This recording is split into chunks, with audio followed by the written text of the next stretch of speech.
নমস্কাৰ আপোনালোক সকলোকে পুনৰবাৰ স্বাগতম জনাইছো আমাৰ চেনেল বিদ্যা সেতুলৈ।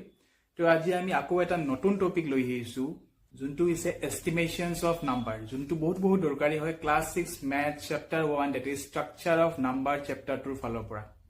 তো এষ্টিমেশন টপিকটো আমি দুটা ভাগত ভাগ কৰি লৈছো। আজি আমি পাৰ্ট 1 2 শিকিম। পাৰ্ট 1ত জাস্ট আমি এক্সাম্পলছৰ থ্ৰু দি শিকিম যে এষ্টিমেশন কাক কোৱা হয়, তাৰ ৰিলেটেড কিছুমান টাৰ্মছ শিকিম। পাৰ্ট 2ত আমি ম্যাথমেটিক্যালি কিছুমান ৰুলছ শিকিম। তো আহক পাৰ্ট 1 টো আজি স্টাৰ্ট কৰো। তো মেথছবোৰ স্টাৰ্ট কৰাৰ আগতে আহক এটা সৰু ষ্টৰী থ্ৰু দি আমি জানিবলৈ কিছুমান টাৰ্মছ শিকো, যোনটো বহুত দৰকাৰী হ'ব এই চেপ্টাৰটোত। স্ক্ৰীনত চাগে আপোনালোকে দেখা পাইছে এটা কেইটামান মই পিকচাৰ্ছ লগাই দিছো। আহক তাৰ থ্ৰু দি মই আপোনালোকক কি ক'ব বিচাৰিছো ভালকে শিকি লওক। ইয়াতে স্ক্ৰীনত চাব এজন ল'ৰা আছে, তেখেত এটা ভিৰৰ ফালে চাই ৰল লাগি চাই আছে। তেখেত এটা ভিৰৰ ফালে, আৰু ভিৰটো ক'ত যাই আছে? ভিৰটো যাই আছে এটা শ্বপিং মললৈ যাই আছে, য'ত ওপৰত লিখি দিছে যে 50% ডিছকাউণ্ট নাইবা 50% অফ দি দিছে।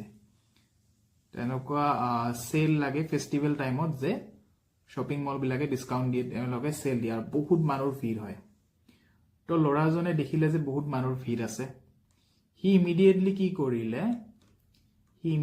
কৰিলে কি ঘৰলৈ গ'ল, আৰু ঘৰত গৈ কিনে মাকক কথাটো ক'লে যে মা, বহুত ভিৰ লাগিছে সেই শ্বপিং মলখনত তাতে। অ'কে, অখন মাদাৰজনীয়ে কুৱেশ্যন কৰিলে যে কিমানজন মানুহ আছে। তেতিয়া কি হ'লে, একচুৱেল মানুহ আছিলে 92 জন মানুহ আছিলে একচুৱেল। ঠিক আছে, একচুৱেল নাম্বাৰ যদি মই কওঁ ইয়াতে 92 জন মানুহ আছিলে একচুৱেল নাম্বাৰ। ঠিক আছে, একচুৱেল নাম্বাৰ হয় আমাৰ 92। ল'ৰাজনে কাউণ্ট কৰা নাই যে কেইজন মানুহ, এজন দুজন তিনিজন, তেখেতে কাউণ্ট কৰা নাই। তেখেতে ডাইৰেক্টলি যাই ক'লে যে এবাউট 100 মানুহ আছিলে। তো 100জন মান মানুহ থকা বুলি ডাইৰেক্টলি কৈ দিলে। ল'ৰাজনে কাউণ্ট কৰা নাই, ডাইৰেক্টলি কৈ দিলে 100 মানুহ। তো যোনটো 100 হয় সেইটো হয় এপ্ৰক্সিমেট ভেলু। আমি এনেকে ইউজ কৰো, এপ্ৰক্স বুলি লিখো। ঠিক আছে, মানে ধৰি লৈছে যে 100জন মানুহ আছে। এই প্ৰচেছটো যোনটো এটা নাম্বাৰ ধৰি লোৱা হয় একচুৱেল ভেলুতকে অলপ কম নাইবা অলপ বেছি হয়, সেইটোকে কওঁ আমি এষ্টিমেশ্যন। ইয়াতে তলত চাওক ডেফিনেশ্যনত দিছো মই, estimation is the process of finding approximate value that is close to actual value. তো যোনটো অনুমান কৰি আমি ক'লো, ল'ৰাজনে কৈছে যে 100জন মান মানুহ আছে, সেইটো একচুৱেলি 92ৰ ওচৰা ওচৰিয়ে ভেলু হয়। আৰু সেই প্ৰচেছটোক য'ত একচুৱেল ভেলুটোৰ ওচৰা ওচৰি আমি এটা ভেলু প্ৰেডিক্ট কৰোঁ, অনুমান কৰোঁ, সেই প্ৰচেছটোকে হ'ব আমাৰ এষ্টিমেশ্যন। আই থিংক এইখিনি আপোনালোকৰ ক্লিয়াৰ আছে যে এষ্টিমেশ্যন কাক কোৱা হয়, আৰু এপ্ৰক্সিমেট আৰু একচুৱেল ভেলু, একচুৱেল নাম্বাৰ কাক কোৱা হয়। আহক তেনেহ'লে আৰু এটা এক্সাম্পল লৈ চাওঁ নেক্সট টাইম। অ'কে, মই ইয়াতে আৰু এটা টাৰ্ম আপোনালোকৰ ওচৰত লৈ আহিছোঁ, that is round off. Round off কৰা মানে কি বুজায় অলপমান শিকি লওঁ আহক।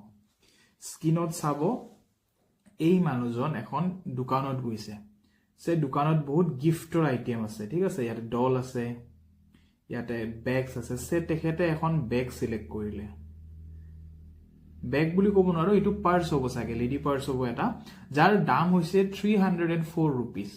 304 টকা তাৰ কিমান হ'ল? দামটো হ'ল 304 টকা, ডেট ইজ 304 ৰুপিজ। অখন মানুহজনে দাম ইয়াতে 304 আছে, কিন্তু মানুহজনে পাৰচেজ কৰিছে কিমান? ৰুপিজ 300ত তেখেতে পাৰচেজ কৰিলে। মানে তেখেতে কিনিলে বস্তুটো কিমান টকাত? 300ত তেখেতে কিনি ল'লে। ইয়াতে চাওক, তেখেতে কিনি আছে 300ত কিনি আছে। একচুৱেল দাম আছিল 304, তেখেতে কিনিলে কিমানত? 300ত কিনিলে। অখন 4 টকা কি কৰি দিলে, যোনে দোকানী আছিল, যোনে চেলাৰ আছিল, তেখেতে কি কৰিলে? 4 টকা লেছ কৰি দিলে, আৰু এটা ৰাউণ্ড ফিগাৰত 300ত দি দিল যে 304 টকা হয়, আপুনি 300 টকা দিলে হ'ব দিয়ক। এই প্ৰচেছটোকে আমি ক'ম ৰাউণ্ড অফ কৰি দিয়া বুলি।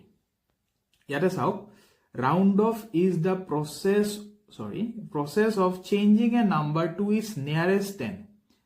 নাম্বাৰটো অলপমান চেঞ্জ কৰি দিয়া, তাৰ নিয়াৰেষ্ট 10 হওক, নিয়াৰেষ্ট 100 হওক, আৰু আদাৰ places to make it simple.